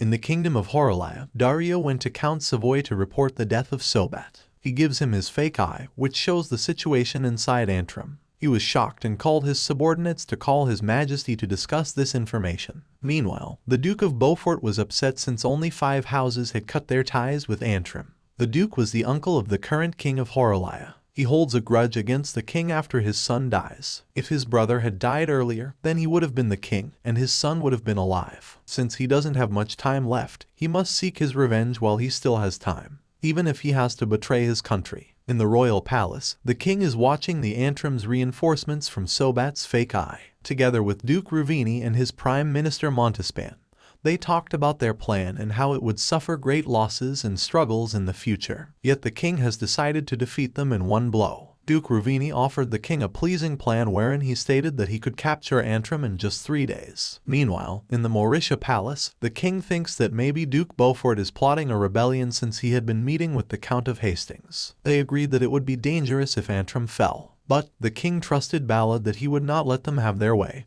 and that he would surely shock them. Though Balud has many enemies, he also has many allies. If they lose him, they will lose a talented vassal. The owner of the shop was shocked that Horalia was planning to attack Antrim. If the Antrim falls, they will be the next target of the Horalia. One of his servants gave him a letter from Count Hastings, who, inside the plan of Horalia, was gathering 10,000 soldiers. He decided to block the path of Horalia in the valley. He then decided to protect his country. In the Cornelius County, a woman called Silverlight is seen. He was interrupted by Ignes. She is worried about Antrim and her son, the Balud, and how they could help him. Ignis told her to leave it to him. After attacking Antrim, Horalaya will be attacking Cornelius County, so he offers all of their forces for support. Silverlight is worried that she cannot trust mercenaries since they only work for money. She felt that Antrim would be a battlefield just like the previous war. Meanwhile, in Horalaya, Dorn is interrupted by Aimer. They talked about the plan to attack Antrim, telling that Silverlight cannot help Antrim because of the baby inside her. They suddenly thought about Taurus. They make sure to win for his sake and the lives of people who gave their lives. Back in Antrim, Balud and the three girls are arguing about whether they will stay at the estate. Balud is pushing them to evacuate since the place will be a battlefield.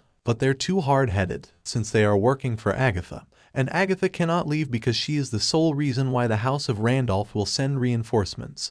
Balud has no choice but to let the three girls stay. The Horalaya Kingdom can invade Antrim in three possible paths: the north, where the Rogan Mountain acts as a shield to the invading armies; the south, which has a Potomac River that acts as a barrier and protects Antrim.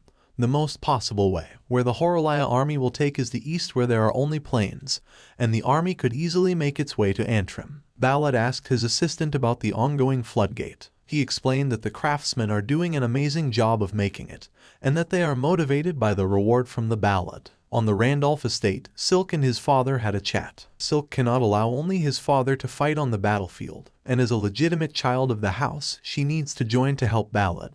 Her determination to help Balud made her father agree that she should go and help Balud no matter what. In the Horalaya Palace, Flanders Gustin was appointed by the King of Horalaya as the commander-in-chief of the Mauritian Expeditionary. Suddenly, the Duke of Montespan tried to threaten Flanders Gustin about the war that they'd lost and that they could not afford to lose again on this war. So Flanders Gustin swore that he would bring back victory to Horalaya Kingdom. While he was celebrating his promotion, Duke Montfort thought that it was too foolish of them since they didn't even know how much money was needed to cover their costs. He stated that the war is controlled by vengeful demons, but regardless, he still hopes that they win. Back in Antrim, Balud is talking to Ciro and gives his trust to him. And with that, the war is starting. Now, on the Antrim army camp, after a soldier reported the number of Horalaya Kingdom's troops, Balud asked Nelson about the bridge that was burned down to not be able to be used by the invading army. After Nelson left the tent, Brooks came and told Balud that he would fight as a knight till the very end.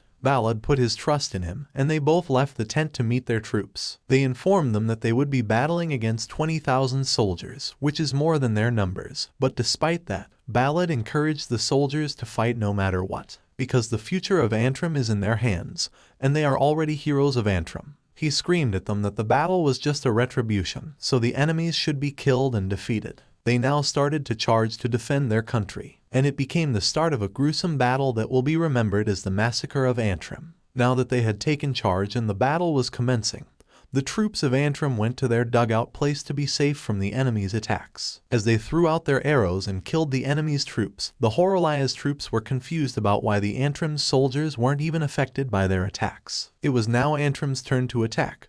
They gathered a flying ball and charged it on the enemies, wherein it killed a lot of soldiers and even magicians. Suddenly, while Duke Montfort and Flanders Gustin were talking, a soldier went to them to report. It seems like the explosions they've heard weren't a good sign but rather bad news. It was proven by the soldier's report, in which he told them that the attacks of Antrim were getting worse and that they might even lose magicians. Meanwhile, the Antrim's troops are still on the barrier they made. But as the battlefield becomes silent, they realize that it might be over. However, that isn't the case because they are now in front of the soldiers of the Horalaya Kingdom. The soldiers of the Horalaya surrounded the troops of the Antrim. They prepared their spears to attack, but not only the soldiers advanced but also the magicians of the Horalaya. As they approached the barricade made by the Antrim, the magicians of Antrim gathered their strength to counterattack by throwing a ball of fire and water toward the enemies, which killed a lot of soldiers as well as magicians. Suddenly, Nelson wasn't aware that Borodino was about to attack him. When he was about to slash Nelson with his sword, he was interrupted by the Balud. Borodino was confused about why Balud showed himself, but it doesn't seem that it was only him who went to him. He was with his other soldiers, who were not to mention very powerful soldiers. Balud apologized for running off from them. Inside the battlefield, Borodino and some of his troops are there against them. One of the troops attacked Nelson when he was not looking to give them enough time to escape.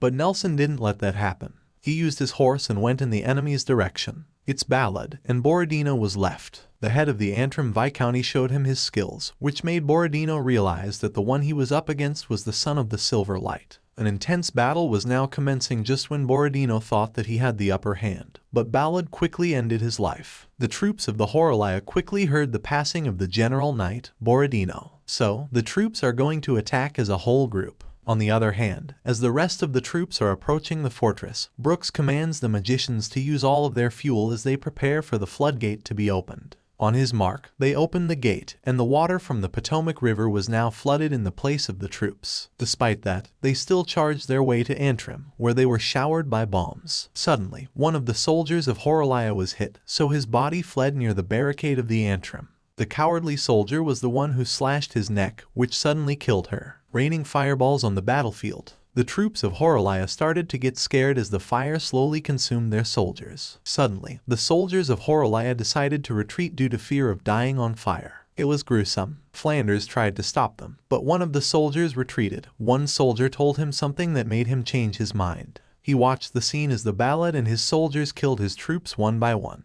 Thinking if the Balud is a demon, one of his soldiers asked him to retreat as the position therein is towards the destruction of Horolaya. And the only one who can tell the king about this disaster is him, the commander-in-chief. He grabbed his horse and commanded his troops to retreat. Lance Bernard, the commander of the Black Dragon Order, instructed his troops to attack Balud and his soldiers. Balud realized that the enemies still had the upper hand in this battle since they were now fighting against proper knights who were strong. Even if they got injured, they could still fight. Balud commanded his troops to light their grenades and throw them at the enemies. By doing this, the commander of the troops will be separated, which he can handle alone. The fight between Balud and Lance wasn't easy. They get into a powerful fight until Balud decides to use his friction erasuring magic. Despite the attack that Lance got, he's still happy to meet and experience a battle with a person such as Balud. It gave him satisfaction as he died on the battlefield. After Balud killed Lance, he went back to check up on his soldiers. In Mauritia Palace, Rachel went running and screaming at her father after knowing that her father had stopped sending reinforcements to the Antrim. Her father only sent 4,000 soldiers, and she was shocked since over 20,000 soldiers were invading the Antrim Viscounty. Suddenly, an old man interrupted them, bearing news that shocked them, that the Antrim won the battle against Horolaya Kingdom. The Duke of Beaufort still cannot process the fact that the Horolaya Kingdom lost the battle with Antrim, but his frustrations were disregarded when Lord Hastings offered a proposal to him. In the Falkirk Baronetcy, Lord Allen broke his favorite cup after knowing that the Horolaya Kingdom already made its way to Antrim and was scared that their place might be the next to be attacked. Meanwhile, the magicians were seen breaking the bridge to isolate Antrim from its neighboring houses. The problem was reported by Selena. This is a huge obstacle for them since no one can pass through, even the supply of their food. The Balud asked the merchant what happened on the broken road. After knowing what had possibly happened, Balud asked Zerko to do something for him. He gladly obeyed and went outside to do his job. The merchant humbly asked Balud to also buy their horses and carriage since they cannot return until the road is repaired. The merchant may not have much supply, but it's enough to counterattack the troops from Horolaya. Meanwhile, in the Horolaya Palace, Flanders went inside to meet with the king. He took responsibility for what happened to their troops. He offered his eyes and told the king about the magic in the Antrim Viscounty. The king agreed to him being part of the Eye of Tamil, and as they discussed, the king was informed about the broken road in Antrim and was instructed to continue the attack against Antrim. As the soldier continued to talk to Balud, he applauded not only Nelson but everyone else for trying their best under these circumstances. He also managed to give supplies to the people of Antrim. Brandon is interrupted by an old woman asking if she will be able to return again, and he assures her that she will. The other soldier pointed out that Brandon really trusted the Balud so much. He simply explained that he had witnessed many times how Balud had overcome all of the impossible. The Duke of Edinburgh, Harold, thanked him for the event where Antrim had their victory against Horolaya since a lot of nobles sided again with the king. He also told Count Hastings that he knew that he was opposed to the king and was gathering rallying troops, but he didn't want to stir more problems than what they currently have. Out of nowhere, a soldier came to report on the king, stating that the Duke of Beaufort had formed a rebellion. The king sent reinforcements to fight against the rebellion. The next thing that happened was Horolaya troops attacking Antrim once again. Meanwhile, in the Cornelius realm, Maggot, also known as Silver Light, felt a kick from her baby in her tummy, saying that their children were already troublesome before being born. She asked her husband to give her meat since her doctor kept on giving her weird soups. The doctor explained that she needed it since her delivery would be tough. Shell and Zerko are now on top of a tree, talking about the incoming troops from the Horalaya Kingdom. They estimated the troops to be 60,000 and almost 3 times larger than the troops they had encountered before. Marina came down from the tree to meet Rimuru and Veranda, where they told them how many troops they were expecting. Shell left the place and told Zerko about his bonus. While they were talking, suddenly, out of nowhere, they were attacked by the Horalayan troops. But that's what the enemy thought. It was actually a bait for them to come and ambush them. They also set up some traps so that they can't escape the place, and from above the tree branches, they shoot the enemies from the top. A grin was formed on Zerko's face, saying that it was already over. The Horalayan soldier commanded the other soldiers not to move forward, to wait for the messenger, and to form an assault reconnaissance unit. As Rimuru saw that the scouting troops didn't return, they thought that they had already taken action. Shell approached Rimuru, left the troops under his care, and went back to report on the Antrim. Some troops from the Horalaya Kingdom approached the scene, and they discovered that their troop was poisoned. Without a signal, Rimuru came down and started to annihilate the soldiers one by one. They were about to attack them when suddenly, Flander Gustin came into the picture. Flander, a relentless hunter, pursued the 2 spies with grim determination. Their escape was futile, his power ensured their capture was inevitable. The future he craved, a future secured by eliminating them, fueled his pursuit. He knew the sickening ruthlessness of Antrim, a characteristic he mirrored in his unwavering resolve. Whistling, one of the spies sacrificed himself, buying his comrade's escape. His death was swift, a brutal end to a desperate gambit. But his sacrifice was not in vain. Mr. managed to flee, only to be hunted down moments later by Flander's deadly precision. One shot and Mr.'s life was extinguished. Zerko then acted with agonizing speed. He dragged Mr.'s lifeless body to the Lena River, a torrent of memories flooding his mind. Their shared history from childhood escapades and promises to accept each other even if their marriages failed played out in his heart. These golden moments, cherished and fleeting, ended with Mr.'s death. Grief overwhelmed him. Unable to bear the loss, Zerko plunges from the cliff's edge. News of the devastating events reached Balud immediately. The loss resonated deeply. Then, Viscount Matties Bradford offered his assistance to the bereaved lord. His arrival hinted at a larger conflict simmering beneath the surface, a conflict far beyond the simple pursuit and elimination of 2 spies. Sir Matty's ecstatic greeting belied his exhaustion. Crossing the mountains had left him collapsed. His impulsive journey, driven by the eagerness to see Lord Balud, showcased a surprising lack of physical endurance, much to Balud's disbelief as he expected more from Sir Matty's. The roadblock, due to construction, presented an immediate problem. Sir Matty's solution was drastic. He threatened the foreman, demanding completion within half a month or facing decapitation. The foreman conceded, ensuring the timely arrival of reinforcements. Deploying a 50,000-strong army, however, was a risky gamble to make. While it would bolster their position, publicly revealing its size could incite unfavorable reactions from the nobles and help spread the news. Balud's mother, acutely aware of political machinations, undoubtedly sensed the looming war. Meanwhile, Flander and his depleted team desperately held the line against Antrim's surprise attack. Facing high-end magicians, their chances of victory depended on outlasting Antrim before his largest reinforcement arrived. The odds were stacked against them. They were completely outnumbered and exhausted, and they were vulnerable. Antrim, after seeing this opportunity, launched their assault, plunging Flander's team into a critical situation. Their survival hinges on a desperate gamble against overwhelming odds, a race against time before the enemy's reinforcements arrive. The weight of this imminent battle rested heavily on their shoulders. Flander urged his soldiers forward, pushing them beyond the enemy lines despite their great disadvantage. He was ready to die for victory and sacrifice everything he achieved for revenge, which seemed within reach. But then, his comrades suddenly collapsed, victims of Antrim's trickery. A terrible headache washed over Flander and the vanguard. They'd been unknowingly poisoned.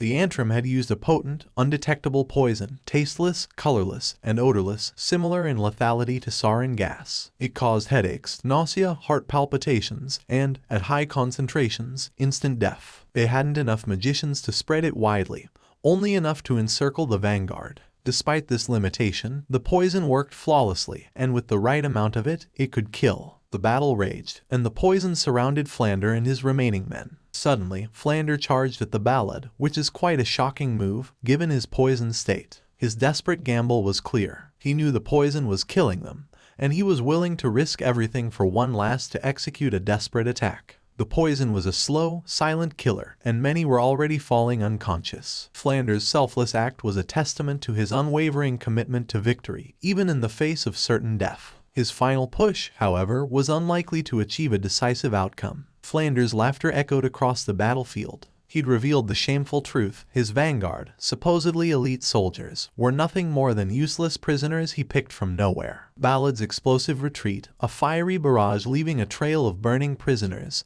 had worked perfectly. On the other hand, the enemies, complacent and unpursued, allowed Balud's team to escape. This victory felt eerily familiar to Balud. The same sense of superiority, the same unshakable belief in his invincibility that he'd felt when he faced Taurus. That confidence, however, was now becoming a poison. Survival wasn't enough. This hollow victory left him lost, unsure of his next move. He'd won the battle but lost his way. Sir Matties, then sensed Balud's inner turmoil, attempted to intervene. He understood. Beneath the strategist's mask, Balud was still a child grappling with the weight of his actions. Matties, the seasoned adult, offered his guidance and help. But Balud met him with a piercing stare, a silent rejection. The victory was intoxicating, yet hollow. It had left him feeling cold and alone, a stark contrast to the adrenaline-fueled triumph. The young strategist, burdened by his success, continued to stare into the emptiness of his achieved victory, the weight of his own actions pressing down on him. His journey, far from over, had just begun. Balud ordered his soldiers to raid the pantry, ensuring they had food and rest before the looming battle. The Horalaya army was expected to attack tomorrow evening. Then suddenly, 3 worried women arrived, relieved to find Balud safe. He planned to help them escape before the fighting began, knowing he'd be at the forefront of the defense. However, something was terribly wrong. Sena seemed to have taken control of Balud's body. When one of the women slapped him in concern, Balud, under Sena's influence, almost attacked her. It was a frightening display of uncontrolled aggression. Thankfully, our Balud intervened, explaining to Sena the importance of Balud's right to live his life. This intervention was a turning point. Sena understood, and his aggressive behavior stopped. Afterward, a warm conversation followed, filled with shared anxiety and relief. The atmosphere shifted dramatically, all thanks to the narrator's words. Meanwhile, Sir Matties, a loyal companion, raced to the scene. He'd sensed the abrupt change in Balud's demeanor and recalled a similar past incident. Fearful of what Sena's possession might unleash, Matties rushed to prevent any further problems. He arrived just in time, finding the tension diffused and replaced by a calm,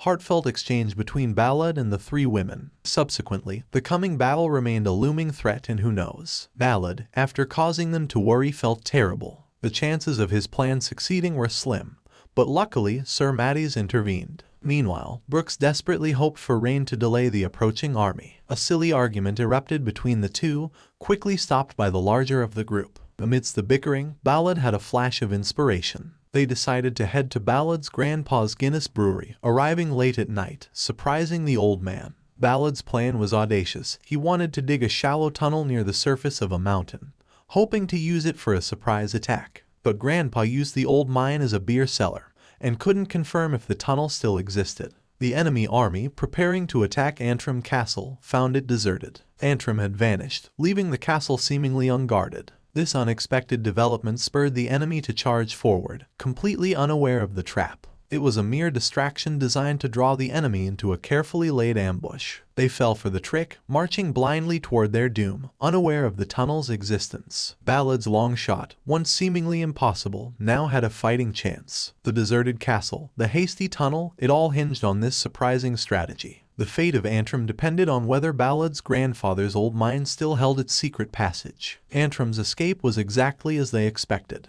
They thought they'd outsmarted him, but Antrim had a clever plan. It was risky and nearly failed, but in the end, he and his forces almost completely wiped out the Red Dragon Knights, which was a big achievement for them. His strategy involved setting fire to the supply wagons at the rear of their camp. The enemy, naturally, focused their fire on the burning wagons, creating a diversion. This allowed Antrim's forces to strike unexpectedly and effectively. With this, the opponents are highly distracted. The final showdown was between Sir Matties, Antrim's former vice-commander in the Blue Dragon Knights, and the Red Dragon Knights' current commander. Matties, seeing the general's weakness, didn't hold back. He mocked the commander's lack of proper training and combat experience. "Let me show you how a real battle is fought," Matties sneered, his voice laced with contempt. He effortlessly parried the general's clumsy attacks, his movements precise and powerful. Years of rigorous training with the Blue Dragon Knights were evident in his superior skill and stamina. The contrast between the two commanders was stark. One was a seasoned veteran, and the other was woefully unprepared for the brutal realities of war. Matiz's skilled swordsmanship highlighted the general's inadequate training, further humiliating him before the battle's end. Sir Matiz's taunts enraged his opponent, Danton, who insulted the knight's age. This angered Sir Matiz as he couldn't believe somebody was calling out his age. Afterward, he retaliated with a devastating blow, nearly ending the fight. Danton, barely escaping with his life by leaping from his horse, was left vulnerable. He couldn't even breathe properly. Gramont intervened, saving Danton from certain death. Despite the near-fatal attack, Sir Matiz commended Danton's courage and strategic thinking for abandoning his troops for a greater purpose. Meanwhile, the king's forces engaged Antrim's army, aiming to prevent their escape within 30 minutes. As anticipated, Sir Matiz found himself once again in the thick of battle, facing multiple opponents. His remarkable endurance allowed him to hold his ground against overwhelming odds. However, stalling too much time won't do him good. The Golden Dragon Knights charged, but Sir Matiz had anticipated this, deploying a contingent of high-end magicians. The opposing country, Arcé, countermanded with their own magicians as well, aiming to neutralize any incoming attacks. However, Sir Matiz's magicians unleashed not poison but a devastating wave of lightning, striking down the enemy's spellcasters and turning the tide of the battle. The lightning attack demonstrated a tactical advantage, showcasing the strategic thinking behind Sir Matiz's planning and the effectiveness of his unexpected counter-offensive. The intense light blinded the Arcé army, giving the Antrims a chance to escape. Actually, this is one of their clever techniques wherein they blind them with immense light. While the Arcé pursued, a landslide, triggered by Balud's plan, buried them, including their knight commanders. Balud's success hinged on a secret weapon, explosives. His grandfather's knowledge was crucial in locating a few mines, allowing them to plant a massive amount of explosives before Sir Matiz's delaying tactic ran out. The plan was daring. Balud would detonate the explosives and escape at the last second. Brooke, however, doubted Balud's ability to pull it off and wanted to take his place as this task seemed to be impossible. Despite Brooke's skepticism and offer to take over, Balud remained confident in his skills, and he is definite with his decisions. He meticulously timed his escape. With Brooke signaling the precise moment, Balud raced away just as the explosives detonated, collapsing the tunnel and effectively trapping the pursuing Arcé army. After the closure of the exit, Balud flew open towards it. The mission's success was a testament to Balud's planning, courage, and execution, alongside the vital assistance provided by his grandfather. The combined efforts ensured the Antrim's survival and a significant victory against their adversaries. This is Balud's exceptional capabilities. Balud narrowly escaped a collapsing entrance, his plan partially succeeding. A landslide, less devastating than anticipated, buried the enemy cavalry. Though their numbers were thinned, the Arcé soldiers remained fiercely determined to avenge their fallen comrades. Just as a renewed battle was about to erupt, Balud's pregnant mother unexpectedly joined the fray. Meanwhile, Marquis Selby, fueled by a burning desire for revenge against his nemesis, Maggot, prepared for a showdown. Arcé planned to neutralize the remaining Antrim forces before uniting against Maggot, but their strategy was thrown into chaos by the sudden arrival of Mauritia's army. The king of Horalaya was furious. How could Antrim so easily secure his kingdom's support? The Mauritian forces proved overwhelmingly powerful, and their dominance immediately became clear on the battlefield. The tide of the battle seems decisively shifted. The initial victory against the cavalry was now overshadowed by this unexpected and superior force. The question remains, will the combined forces of the Arcé, fueled by vengeance and aided by Balud's courageous mother, manage to withstand the might of the Mauritian army? Selby's personal vendetta against Maggot now takes a backseat to the larger struggle for survival. The outcome hangs precariously in the balance, the fate of all involved uncertain. The clash of these powerful armies will decide the future of the land. The Mauritians, despite the enemy's aerial advantage, maintained their grip on the battlefield. The Arcé were stunned by Antrim's unexpected attack, and seemed to have succeeded. The Mauritians themselves were surprised by the scale of their own insurance plan, a preemptive strike on Horalaya. This involved traversing the kingdom of Safa, a route made easier by attacking through southern Boralaya. Antrim's alliance with the Mauritians is driven by marriage prospects, bolstering their security and giving them access to Balud's advanced technology, a technology the king clearly favors. Balud's orchestration of Antrim's restoration and a subsequent alliance with the San Juan Kingdom is a remarkable feat. The San Juan Kingdom intends to generously repay Balud for his services. The surprise attack was executed flawlessly by 7,000 Randorf mercenaries. Maggot, a seemingly ruthless commander, revels in the ensuing carnage. Continued aggression against Maggot's forces will only result in further losses. The enemy's desperate attempts to fight back are met with brutal efficiency, resulting in heavy casualties and even soldiers being thrown into the air by Maggot's power. Persistence against Maggot only leads to death. The situation paints a picture of an overwhelming victory for the Alliance, secured through strategic planning and superior military might. The combined forces, capitalizing on surprise and overwhelming firepower, have achieved a decisive advantage. Maggot's army decimated Marquis Selvy's forces. 60,000 soldiers were reduced to 30,000, and the militia fled. Despite this disastrous defeat and the peril facing his family, Selvy, driven by a burning desire to defeat Maggot and the Antrims, refused to surrender. His determination was so absolute that he even executed his loyal subordinate, Dorn, for suggesting retreat. Selvy was consumed by a personal vendetta, willing to sacrifice everything for Maggot's death. News of the king's escape reached Selvy's remaining troops, causing widespread demoralization. Balud attempted to enter Selvy's base but was denied entry. His forceful response suggests he's determined to get inside regardless. Meanwhile, Maggot continued her relentless slaughter. This massive loss didn't deter Selvy. He saw this as his last chance to strike against Maggot. However, as Maggot advanced, Selvy noticed her pained expression and a visible strain, leading him to believe she was nearing exhaustion. The scene is one of brutal conflict and desperate measures. Selvy's unwavering commitment to revenge blinds him to the reality of endangering others. Maggot's seemingly unstoppable advance is tempered by signs of her own physical limitations, creating a precarious balance of power where the outcome remains uncertain. The conflict is personal, fueled by desperation and a fierce will to win, even at the cost of everything. Maggot, as a powerful warrior, was hampered by her large, pregnant belly as enemies attacked. Just in time, her son, Balud, intervened, chastising her for risking her life in her advanced pregnancy. Meanwhile, another ally, Matties, dealt with a foe named Imal. Antrim, despite being outnumbered, bravely held his ground against the attackers, a stark contrast to the fear paralyzing the rest of the army. Even Marquis Elvy, fueled by revenge for killing Dorn,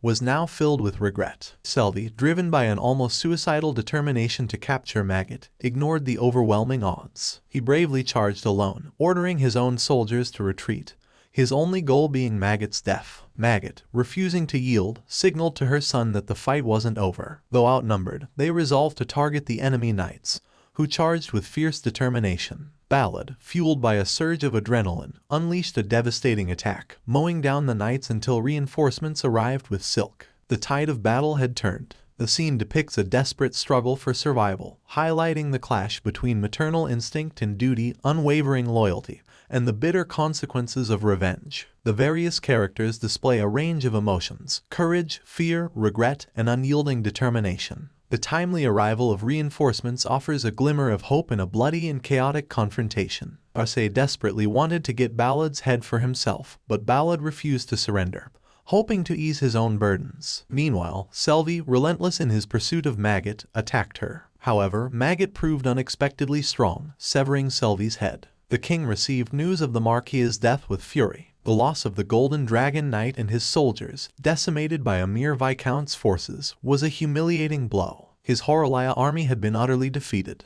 Regretting his actions, the king ordered a retreat, which the Mauritians allowed without interference. Rui, it seemed, this kingdom faced a difficult future. Antrim was declared the victor of the conflict. Following the announcement, Silk kissed Balud, a moment witnessed by Balud's mother. The intense battle ultimately took its toll on Maggot, who collapsed from exhaustion. The story revolves around a series of battles and betrayals. Arcé's ambition, Selvy's failed assassination attempt, and the king's disastrous miscalculation highlight the high stakes and unpredictable consequences of conflict. Balud's survival, despite Arcé's desire to kill him, suggests resourcefulness and perhaps a degree of luck. The final scene, with Silk's kiss and Maggot's collapse, emphasizes the emotional and physical exhaustion left in the wake of war. The king's regret serves as a cautionary tale about underestimating one's opponents. The war between the Viscount of Antrim and the Horalaya kingdom, later known as the Second War of Antrim, devastated the kingdom. The Horolion army suffered catastrophic losses, losing nearly 30% of its soldiers. King Louis's return and subsequent retirement in favor of Montfront didn't bring peace. The war had impoverished the nobility, forcing heavy taxation on the common people. This rooted multiple rebellions. Taking advantage of the widespread discontent, nobles began to stir up unrest. Initially, they attempted an uprising against Montfront,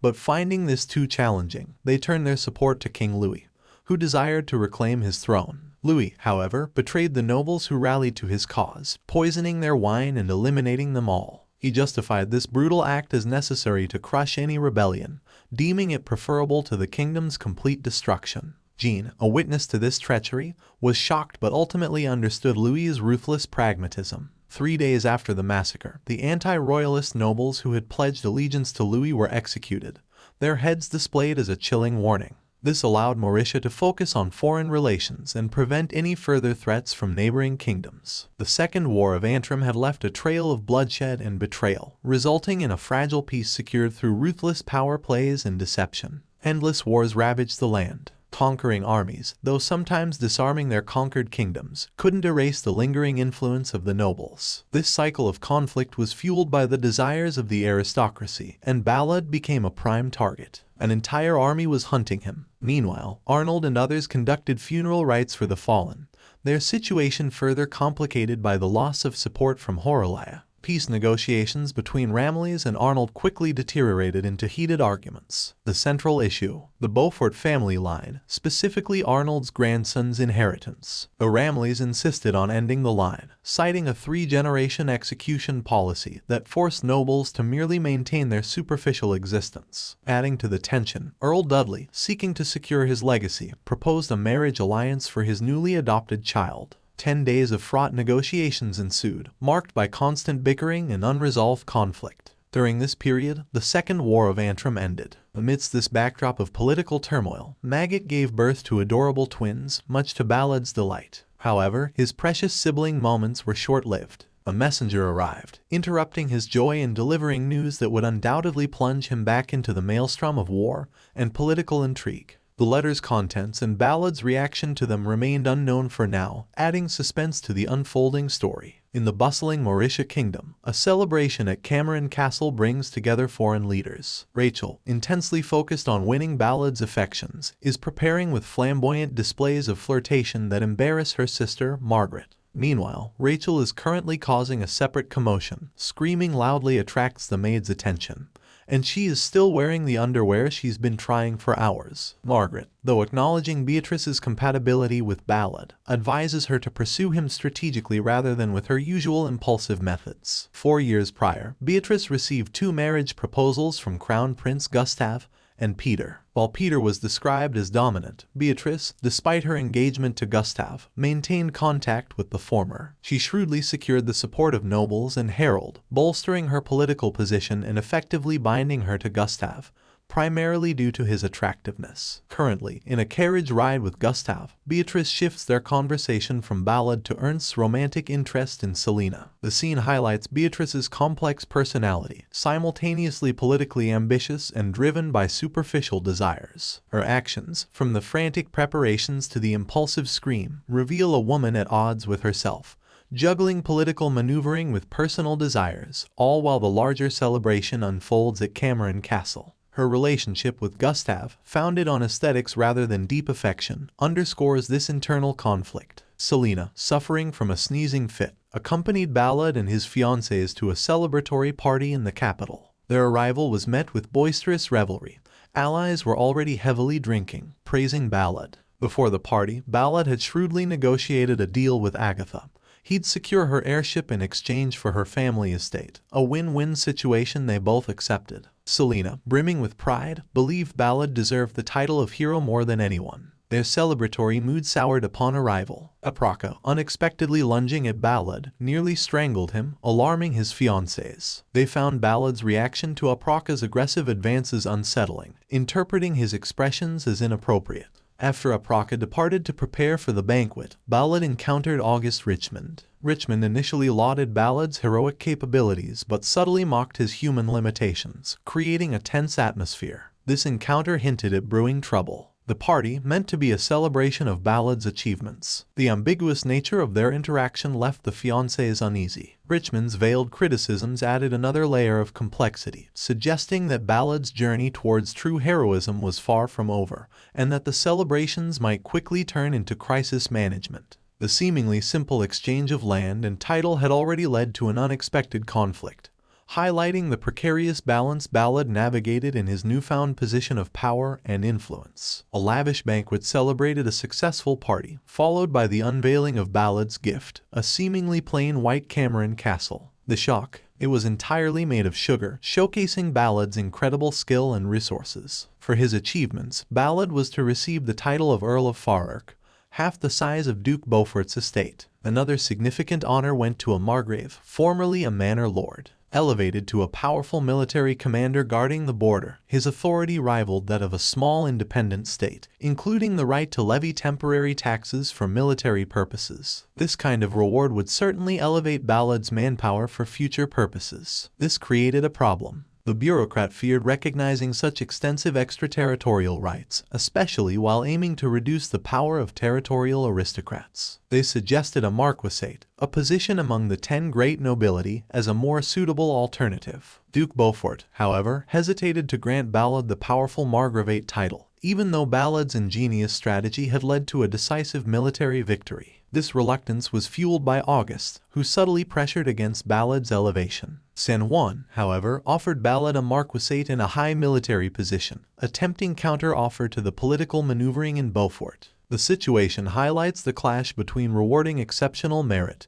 and maintaining existing power structures. The victory celebration shifted from formal to casual. Balud, now engaged to Rachel, was the center of attention. The king remembered him fondly, a fact that added to the buzz. While searching for Selena and Agatha, Balud was bombarded with requests for military advice, leaving him overwhelmed. Gustave and Beatrice then introduced themselves, followed by Rachel's enthusiastic greeting. Silk's arrival further spiced things up, immediately sparking a playful rivalry with Rachel. Meanwhile, a shadow loomed. Answer, a militaristic nation aiming for continental unification, was clearly displeased by Mauritius' growing power. The identity of one young Answer attendee remained a mystery, adding to the intrigue. Answer hadn't anticipated King Mauritius' decisive action in ending the long-standing conflict with Horalaya, a move that clearly revealed a hidden strategic advantage, a trump card that surprised even the powerful visitors. This unexpected peace shocked Answer's representatives. Their presence hinted at potential future conflict, a looming threat to the newly established peace. The relaxed atmosphere of the Mauritian celebration masked a significant underlying tension.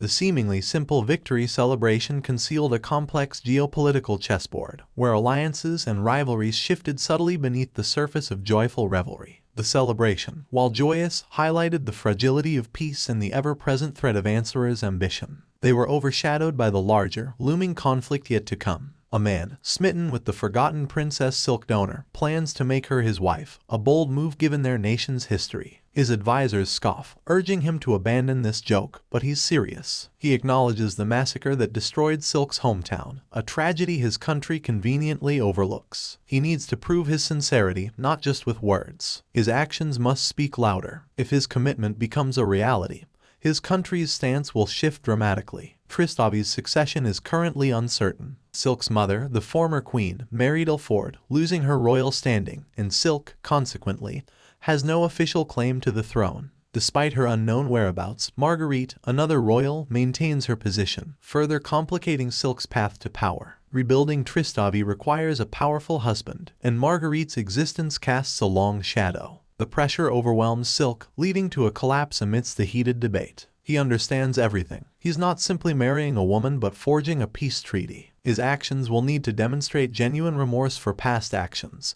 significant aid in rebuilding Silk's homeland, and active support for her claim to the throne, even if it means challenging Marguerite's position. His commitment is a testament to his love for Silk and his nation's willingness to atone for its past. Silk, finally at peace after recent turmoil, rests in the royal sickbay. Rachel, ever thoughtful, offers calming tea. Meanwhile, Balud grapples with a revelation. His mother is the escaped queen of Tristavi. The idea initially clashes with his perception of her, a mercenary who rarely spoke of her past or birthplace. Her consistent criticisms of the king and her lack of loyalty now fit a new narrative. It all makes sense if she harbors deep resentment towards the kingdom. However, he lacks concrete proof. Balud's focus shifts to liberating Tristavi. He needs an ally, someone besides Silk, to lead the charge. This is a daunting task. Trusting someone he barely knows is a risky proposition. Yet, the urgency is palpable. Silk, despite her ordeal, still yearns for Tristavi, unwilling to abandon her homeland. This shared desire strengthens Balud's resolve. He needs to find someone trustworthy, someone who shares his vision of a free Tristavi and can counterbalance Silk's emotional attachment, providing a steadier hand in the rebellion. The path ahead is filled with uncertainty, but the goal remains clear: liberating Tristavi and ensuring its future. The weight of this responsibility rests heavily on his shoulders. He needs to act carefully and find this ally before it's too late. The fate of Tristavi hangs in the balance. Selena and childhood friends, reconnected after years apart. Selena was impressed by accomplishments, but while flattered, was instantly captivated by Agatha's beauty. In a moment of distraction, he blurted out that Selena looked pretty, a compliment Selena dismissed as typical charm. His sudden hug and attempted kiss were met with a swift punch. Back then, a childhood engagement was a fact Selena found startling, especially since she was now engaged to Balud. Balud, meanwhile, was furious at the prospect of giving Selena up. His already strained relationship with the Gartlake kingdom, where hailed from, was threatened by this revelation. Prince Gustav, wary of antagonizing Balud, found himself caught in the middle of this complicated situation. Selena, distraught and unsure of her actions, arrived, apologizing for her outburst. Seizing the moment, publicly declared Selena his fiancée, simultaneously revealing that his aunt Lies, presumed dead, was actually alive. The weight of the situation pressed upon them. The childhood promise, the current engagements, the political ramifications, it was all a tangled mess. However, the unexpected revelation of Aunt Liza's survival changed everything.